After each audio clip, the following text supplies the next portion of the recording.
ஏன்டா வெத்தலை பாக்கு போடுறது எவ்வளோ நல்ல பழக்கம் தெரியுமா? நம்முடைய சங்க இலக்கியங்கள்லாம் சொல்லியிருக்கிறாங்க. வெத்தலை பாக்கு போடுறத பத்தி நெறைய சொல்லியிருக்கிறாங்க. நெறையா புராணங்கள்ல சொல்லியிருக்கிறாங்க. இதெல்லாம் எதுக்குடா சொல்றாங்க? இதெல்லாம் நல்ல பழக்கங்கள், ஹெல்த்துக்கு முக்கியமான பழக்கங்கள்.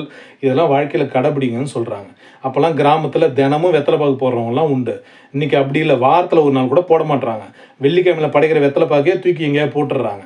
அ அவ்ளோ கால்சியம் இருக்குடா. அவ்ளோ சத்துக்கள் இருக்கு அதுல. அவ்ளோ நல்லது வெத்தலை பாக்கு போடுறது.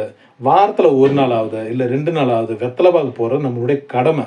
அதெல்லாம் செய்யணும். சாப்பிட்டு முடிச்சுட்டு வெத்தலை பாக்கு போடணும். அப்பலாம் வீட்ல எந்த விசேஷம், கல்யாணம் மண்டபம் எங்க எந்த விசேஷம் நடந்தாலும், அங்க வெத்தலை பாக்கு, சுண்ணாம்பு எல்லாமே தாம்பூல தட்டுல வைப்பாங்க. எல்லாம் கும்பலா உட்காந்து பேசிக்கிட்டே வெத்தலை பாக்கு போட்டுப்பாங்க. இதெல்லாம் ஒரு பழக்கமா இருந்தது. அதனால அப்போ எல்லாருக்கும் ஆரோக்கியம் நல்லா இருந்தது. முக்கியமா பற்களோட ஆரோக்கியம் நல்லா இருந்துச்சு. இன்னைக்கு பற்கள் யாருக்கு ஸ்ட்ராங்கா இருக்கு சொல்லுங்க பார்க்கலாம்? வெள்ளையா பல்லு இருந்தா அதான் ஹெல்த்துன்னு வச்சுக்கிறோம். பல்லோட கலரே இளம் மஞ்சள் தான். வெத்தலை பாக்கு போடுறதெல்லாம் பல்லுக்கு ரொம்ப ரொம்ப நல்லது. ஹெல்த்துக்கு ரொம்ப நல்லது. வாரத்துல 1 நாளாவது செய்யுங்க. நியாயமாடா இதெல்லாம்?